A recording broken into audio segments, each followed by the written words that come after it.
Why did a building made of dirt, stone, smoke, and livestock heat outperform many modern homes when temperatures plunged below 30 degrees Celsius? It makes no sense at first glance. A structure with no chimney, no insulation panels, no engineered airflow should have been a death trap.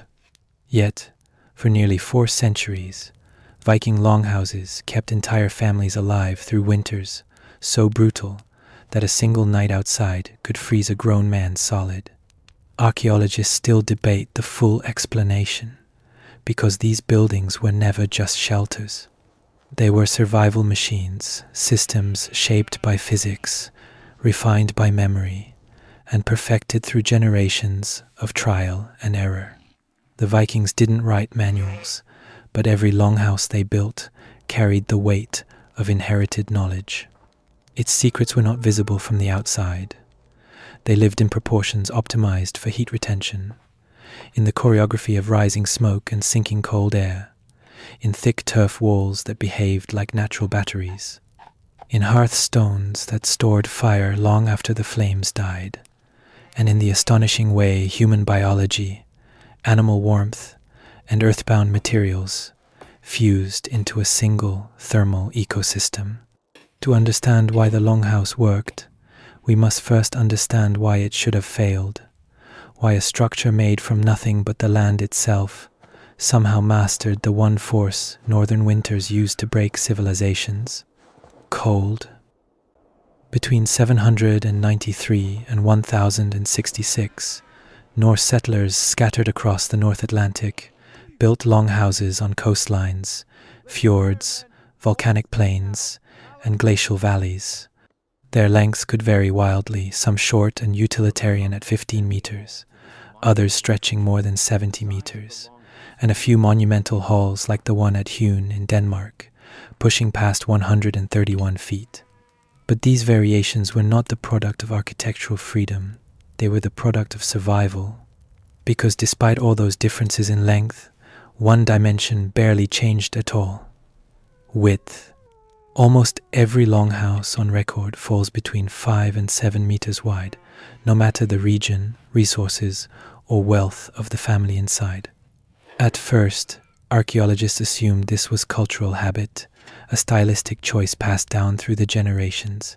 But when engineers and climate scientists began running thermal simulations, a startling truth emerged. This narrow width wasn't tradition, it was precision. A wide building loses heat exponentially faster.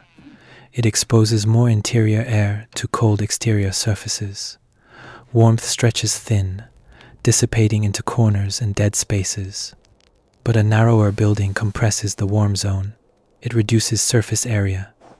It forces heat toward the center. It turns the structure into a thermal corridor, a space where a single fire could realistically warm the entire interior from wall to wall. And that simple dimension made all the difference. A longhouse 3 meters wider would have demanded far more fuel. 1 meter narrower, and airflow patterns would collapse, suffocating the hearth. The Vikings somehow found the sweet spot and equilibrium that balanced warmth, ventilation, and structural integrity. They did not write equations. They did not formalize the science, but they recognized patterns in frost, in drafts, in the way smoke lifted and curled along the ceiling. Through centuries of observation, they standardized the only dimension that mattered most for survival. In an age before thermodynamics had a name, they built a shape perfectly adapted to the physics of cold, not by chance, but by understanding, earned the hard way, one winter at a time. A longhouse's ability to keep its inhabitants alive began with something deceptively simple: its outer walls, its envelope. In Norway and Denmark, where forests still clung to the landscape, builders scorched timber to resist rot, an ancient preservation method that modern architects proudly rebrand as Shao Sugi-ban. It darkened the grain, hardened the fibers, and extended the wood's lifespan in a climate where dampness could destroy a structure from the ground up. But as Norse settlers pushed westward into Iceland and Greenland, the rules changed. Wood was not scarce, it was nearly non-existent. Birch, the only native tree, grew thin and twisted by wind. Oak, the preferred timber of northern Europe, simply did not exist. The land offered nothing that resembled the forests of Norway. So the settlers turned to the one resource Iceland possessed in overwhelming abundance: earth.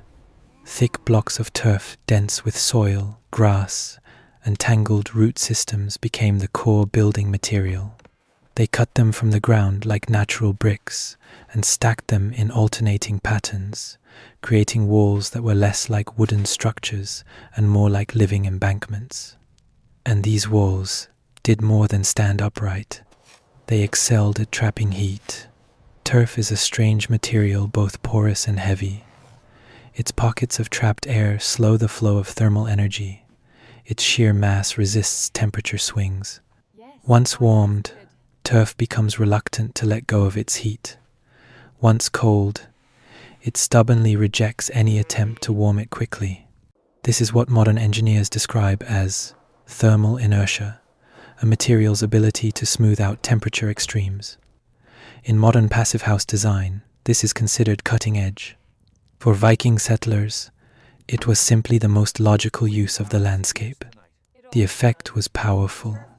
A well-built turf wall could delay the cooling of a longhouse interior by many hours, sometimes an entire night. The outdoor temperature could plummet, winds could scream across the volcanic plains, but inside, the change came slowly, buffered by tons of earth, acting as nature's own insulation system. In Iceland, a longhouse was less a constructed shelter and more an artificial hill. An earthen mound fused seamlessly to the landscape, with only a door and a thin ribbon of smoke betraying the human life inside. These structures blended into the land while defending their occupants from it. It was elegant, it was primitive, and in many ways, it was centuries ahead of its time. The roof of a Viking longhouse was far more than a simple cover from rain or drifting snow. It was the upper shield of a complete thermal system, an extension of the same survival logic that shaped the walls below it. In Norway and Denmark, where timber was plentiful, builders crafted steep rafters and layered them with wooden shingles. These roofs shed water efficiently and added a modest layer of insulation. But when settlers reached Iceland and Greenland, lands carved by volcanic plains and ancient glaciers, the strategy evolved dramatically. There, the roof was turf. Thick, heavy layers of sod were cut from the earth and stacked carefully across wooden beams. Each layer bonded with the next through root systems that continued growing long after construction. Over time, the roof didn't just sit on the house, it merged with it, becoming a dense, living shell of soil and vegetation. Seen from a distance, these homes looked like they rose directly out of the land, low, grass-covered mounds shaped by human hands. Only two features betrayed their true purpose: the narrow doorway carved into the side, and the faint plume of smoke whispering from the roof's small opening. This natural camouflage was not aesthetic, it was functional. Turf, especially when layered thickly, stopped heat in its tracks. The roof became a thermal dam, preventing warmth from rising and dissipating into the brutal Arctic air. It also helped regulate humidity, muffled the constant assault of wind, and reduced internal temperature swings that would otherwise sap precious energy from the hearth. Modern architects now call this style earth-sheltered construction, celebrated for its energy efficiency and resilience in extreme climates. But for Viking settlers, it wasn't innovation or experimentation. It was survival distilled to its simplest form: use the land to fight the land. Still, insulation by itself could not keep a family warm through nights that plunged far below freezing. Even the thickest turf roof was only one half of the equation. Inside, something had to generate heat, store it, and release it steadily through the long hours when the fire no longer roared. That something was the hearthstone, the beating heart of the structure, the device that transformed the Longhouse from a shelter into a functioning thermal machine. Running through the spine of every Viking Longhouse was an oblong fire trench, the Langoldur, more than a source of light, more than a place to cook a stew or forge a tool. It was the beating heart of the entire structure. Without it, the Longhouse was just earth and timber. With it, the building became a survival machine. The hearth rested on carefully selected flat stones, chosen not for beauty, but for their ability to store heat. During the day, as flames snapped and licked at the air, those stones absorbed thermal energy the way a sponge absorbs water. Heat seeped deep into their cores, hour by hour. Then night came. The fire thinned to glowing embers, or was deliberately banked beneath a layer of ash to preserve fuel. Yet the Longhouse did not plunge into cold. Instead, the hearthstones slowly released their stored warmth, radiating gentle, consistent heat that drifted upward into the living space. It was, in essence, an ancient version of radiant heating, a technology modern architects still use because of its remarkable efficiency. Archaeology offers proof of how well this system worked. Excavated hearthstones are found polished, smooth, bowed slightly from centuries of heating and cooling. Each depression in the stone records countless nights of thermal stress, expansion, contraction, and renewal. These stones performed the same task for generations, quietly and reliably acting as the thermal battery of Viking life. In Iceland and Greenland, where firewood was precious and winters were merciless, this stone-based reservoir became essential. A family could sleep through the coldest hours without constantly feeding the fire, saving time, effort, and scarce resources. They had engineered a system that separated heat creation from heat delivery, a concept so advanced that it appears today in passive solar homes and high-efficiency masonry heaters. But heat alone was not enough. Warmth without air becomes suffocation. A roaring fire without proper movement of smoke becomes deadly. And this is where the Longhouse reveals its most surprising sophistication. It didn't just generate heat, it orchestrated it. It controlled airflow, pressure, and smoke stratification in ways no primitive structure should have been capable of. The truth is simple but astonishing. The hearth was not just a fire. It was the engine of a carefully balanced climate system, one that required the entire structure to participate. And the air above it, churning with heat and smoke, was the next part of that system. Viking longhouses had no chimneys, no flues, no ducts, no engineered vents. When the hearth burned, smoke billowed upward and collected in a dense, dark canopy beneath the roof. Only a small opening, the lejori, the light hole, allowed a thin ribbon of smoke to escape into the winter sky. To modern eyes, this looks like a fatal design flaw, and in many ways it was. The air inside could be acrid and heavy. Eyes stung, lungs burned. The experience of living inside a longhouse during winter was not gentle. Yet paradoxically, this same smoke layer became a thermal shield, a hot, insulating cap that trapped precious warmth inside the hole.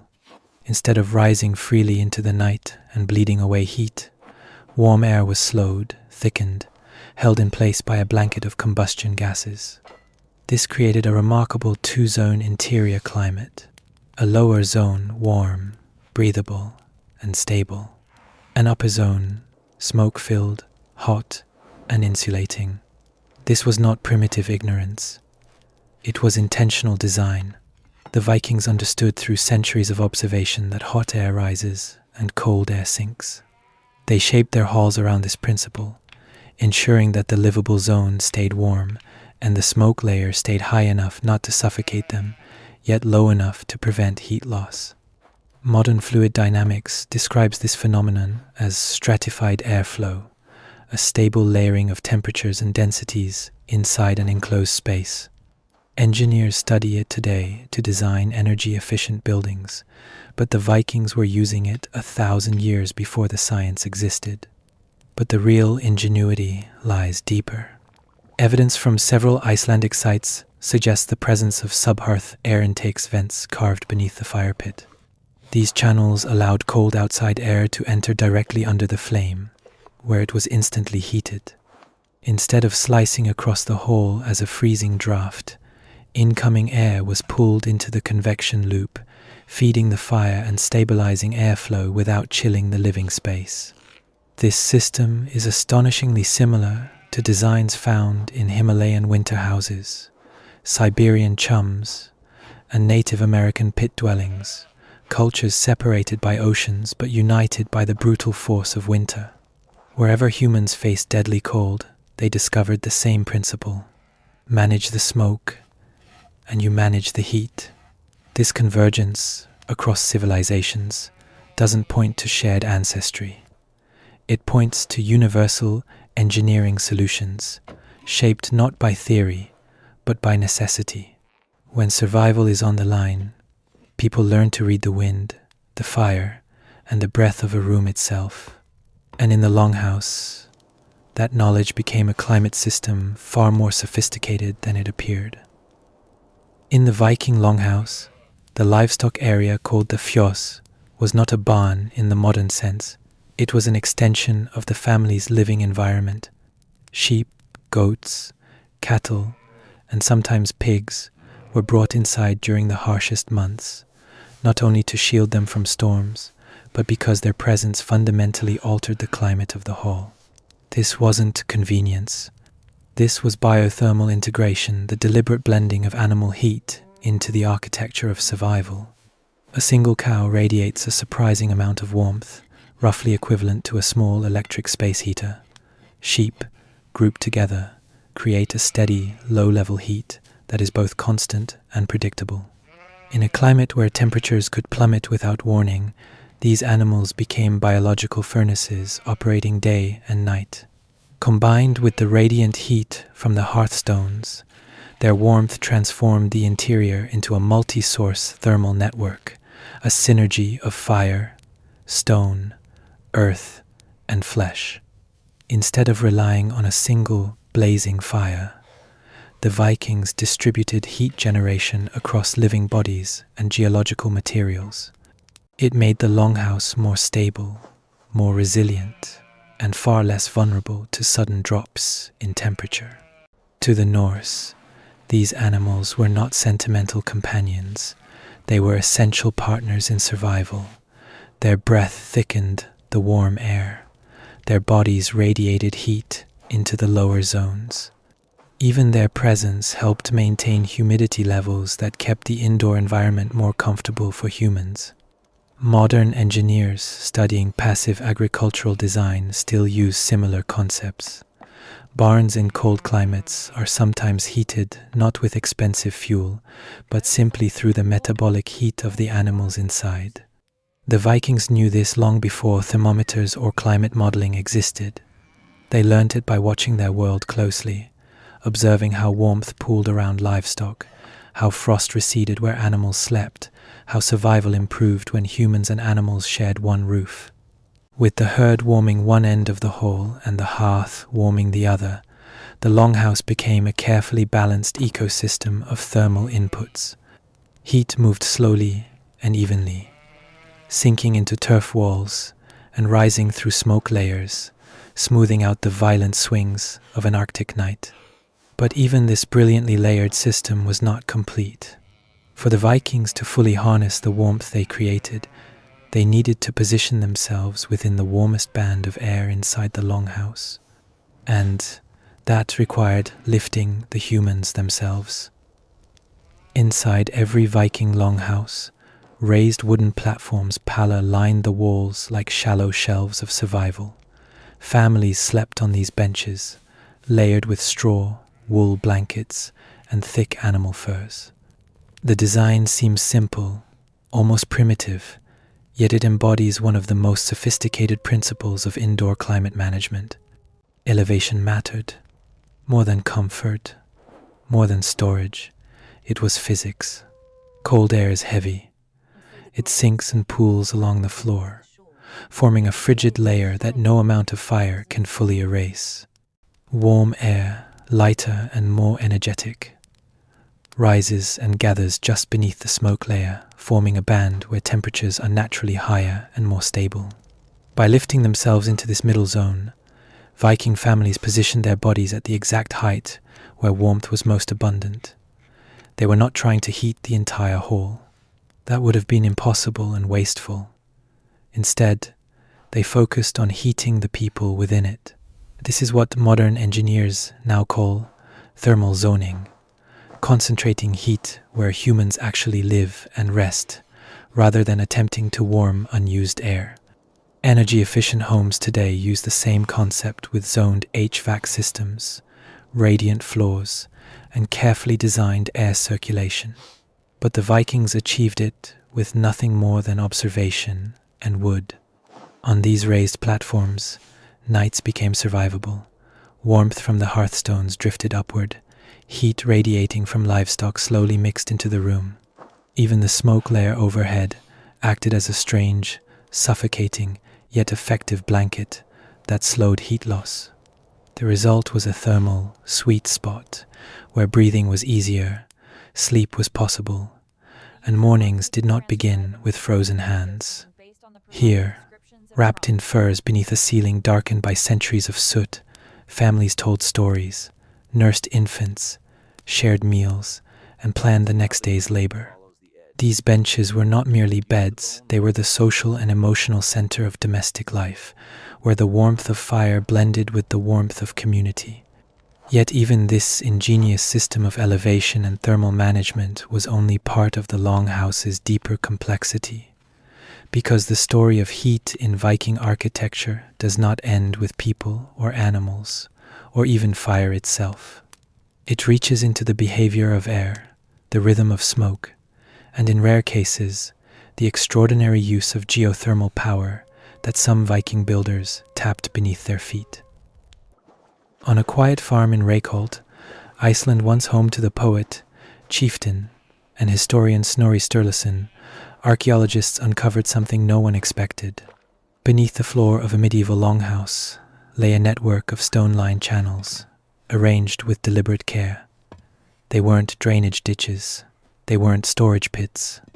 They appeared to be conduits for hot water, water heated not by fire, but by the earth itself. A nearby natural hot spring could have fed these channels, sending warm water beneath the floorboards and radiating gentle heat upward through the hall. If this interpretation is correct, Snorri's longhouse featured radiant geothermal heating, a technology modern Icelandic homes and entire municipal districts now use as their primary heat source. And this system existed centuries before hydronic engineering became a field of study. While no one believes geothermal longhouses were common, the Reykholt discovery proves something profound. Viking architecture was not frozen in tradition. It evolved, it adapted, it reacted to the land with the same flexibility and intelligence that defined every other part of the longhouse system. Where wood was scarce, they built with turf. Where airflow needed control, they shaped smoke. Where heat needed storage, they used stone. And where the earth itself offered warmth, they captured it. This makes the longhouse not a single design, but a framework, a set of thermal principles applied differently depending on the environment. In Norway's forests, walls leaned heavily on timber. In Greenland's treeless tundra, turf became nearly the entire structure. In volcanic Iceland, geothermal energy quietly entered the toolkit. The logic remained the same. Capture heat, store it, release it slowly, protect it with mass, move it with air. Every material and every technique served these foundational rules. The Reykholt channels also challenge a persistent stereotype that Viking engineering was simple, rough, or primitive. In reality, it was adaptive and experimental. The builders understood their land intimately. They read the steam rising from hot springs. They felt warmth radiating from volcanic soil. And they recognized opportunity where others might see only superstition or danger. Geothermal heating at Reykholt is a reminder that Viking innovation was not a straight line. It was a conversation with the landscape. Wherever nature offered an advantage, the Norse listened, and they integrated it seamlessly into a thermal system already centuries ahead of its time. The Viking Longhouse was warm, astonishingly warm for a structure made of dirt, turf, and timber. But that warmth came with a cost the Vikings understood all too well.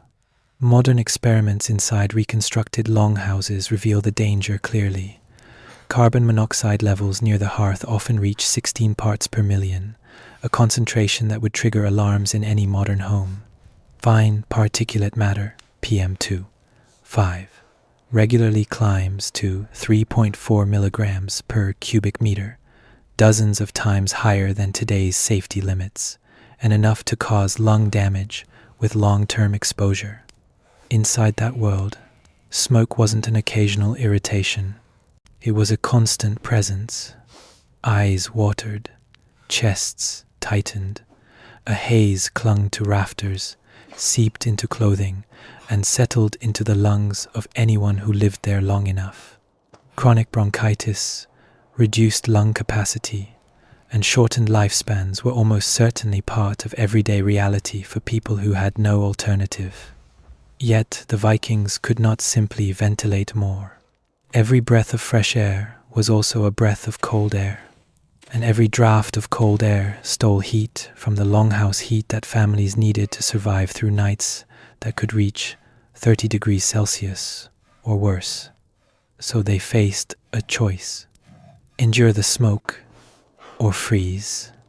It was not a comfortable choice. It was not a healthy choice. But in the brutal arithmetic of northern winters, it was the only rational one. The longhouse protected them from the deadliest force in their world, cold, and demanded a slower, quieter sacrifice in return. This is the survival paradox at the heart of Viking engineering. The very system that kept them alive also slowly harmed them. The walls insulated not only heat, but also pollutants. The smoke layer that trapped warmth also carried toxins. The airflow strategies that preserved temperature stability also limited fresh oxygen. And yet, when viewed through the lens of survival, not comfort, the design makes sense. The Vikings weren't trying to build perfect homes. They were trying to build possible homes, structures that could carry human life through the darkest months of the year. In a world where cold could kill in hours, smoke was not the enemy.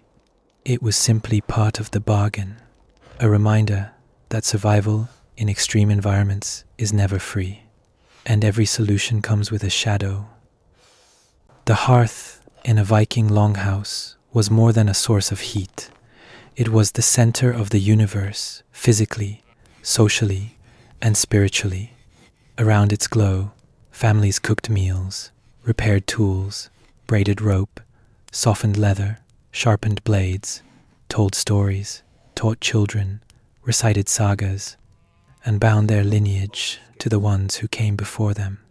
The hearthstone itself, worn smooth by centuries of flame, became an heirloom, a symbol of continuity passed from generation to generation. To inherit a hearth was to inherit a legacy. This pattern is not unique to the Vikings. Across the cold climate world, the same three pillars appear again and again: a central fire for heat and light, a material with thermal mass to store energy, a protective envelope earth, hide, turf, or timber to trap warmth. Mongolian yurts depend on their circular airflow pattern. Samigoatis use layered hides and earth to buffer Arctic winds. Native American earth lodges channel smoke upward through carefully carved vents while heat sinks into packed soil. Different continents, different materials, yet identical principles.